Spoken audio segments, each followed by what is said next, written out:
सभी को जय जिनेन्द्र।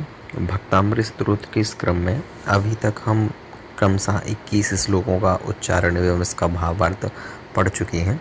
आज हम 22वें नंबर के श्लोक का उच्चारण एवं इसका भावार्थ देखेंगे। तो सर्वप्रथम इसका उच्चारण करते हैं। स्त्रीणां सतानि सतसो जनयन्ति पुत्रान् नान्यासुतं त्वदुपमं जननी प्रसूता सर्वादिशो दधति भानि सहस्ररश्मिं प्राच्येव दिग्जनयति स्फुरदंशुजालम्। तो कहते हैं स्त्रीणाम सतानि, सतानि स्त्रीणाम यानी सैकड़ों स्त्रियां, शतशः पुत्रान जनयन्ति, शतशः जनयन्ति पुत्रान यानी शतशः यानी 100 पुत्रों को जनयन्ति यानी जन्म देती हैं, यानी सैकड़ों ऐसी स्त्रियां हैं जो 100 पुत्रों को जन्म देती हैं। कहा ना, स्त्रीणाम सतानि यानी सैकड़ों स्त्रियां, शतशः पुत्रान यानी 100 पुत्रों को जनयन्ति यानी जन्म देती है, परंतु ना अन्या यानी ऐसी कोई नहीं है, मतलब उसके समान कोई नहीं है।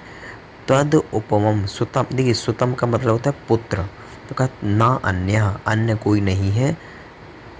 सुतम यानी पुत्र, त्वत यानी आपके जैसा, त्वद उपमम सुतम यानी आपके समान पुत्र, त्वत यानी आपके, उपमम यानी समान, सुतम यानी पुत्र, आपके समान पुत्र जननी प्रसूता ना अन्या। जो ना अन्या शब्द है उसको पीछे लगा लें, तो ना अन्या जन, या फिर ऐसा कहें जननी प्रसूता ना अन्या तद उपमम सुताम यानी आपके समान पुत्र को ना अन्य, अन्य कोई जननी ना प्रसूता कोई नहीं जन्म देती। यानी ऐसी तो संसार में बहुत स्त्रियां हैं, सैकड़ों स्त्रियां हैं जो 100 पुत्रों को जन्म देती, लेकिन आपके समान पुत्र को देने वाले, तो आपके समान जो पुत्र है ना अन्य, उसको उत्पन्न करने वाली कोई अन्य कोई जननी अथवा कोई ऐसी माता नहीं है जो आपको जन्म दे सके। यानी वो तो कोई ऐसी बहुत सौभाग्यशाली ही स्त्री होगी जो आपके जैसे अथवा ऐसी माँ होगी जो जन्म देगी।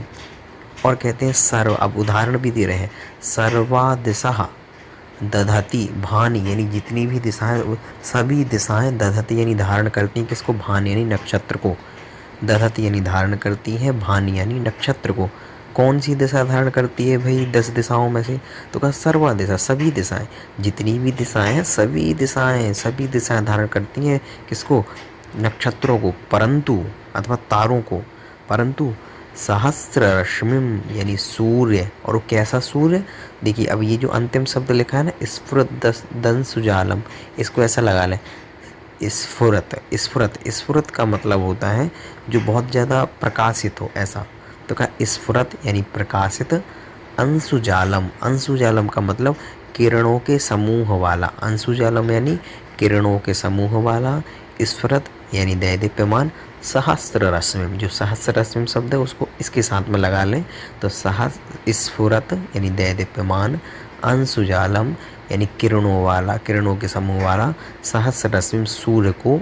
अब देखें आगे, प्राची एव दिक् जनयति, जब विच्छेद करेंगे तो निकलेगा प्राची एव, यानी प्राची का मतलब होता है पूर्व दिशा, प्राची एव दिक् जनयति यानी प्राची दिक् एव जनयन्ति यानी जो पूर्व दिशा है वही केवल जनयति यानी उसको जन्म देती है अथवा उत्पन्न करती है। देखिए नक्षत्रों को तो सभी दिशाएं धारण करती हैं, तारे तो हर दिशा में होते हैं, तो नक्षत्रों को तो सभी दिशाएं धारण करती हैं, परंतु सूर्य को उत्पन्न करने वाली तो पूर्व दिशा ही है।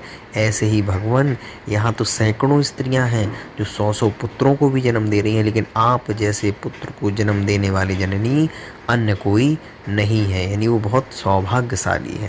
तो इस प्रकार से इसका ये अर्थ हुआ। देखिए इसका भावार्थ भी देख लीजिए। हे भगवान, 100 पुत्रों को जन्म देने वाली तो यहाँ सैकड़ों माताएं हैं, किंतु आप जैसे त्रिभुवन कल्याणकारी पुत्र रत्न को जन्म देने वाली एकमात्र आपकी ही माता है। सच है ताराओं को जन्म देने वाली सभी दिशाएं हैं, किंतु सूर्य को जन्म देने वाली एकमात्र पूर्व दिशा की तरह धन्य है आपकी माता। तो इस प्रकार से इसका ये पूर्ण अर्थ हुआ। सभी को जय जिनेन्द्र।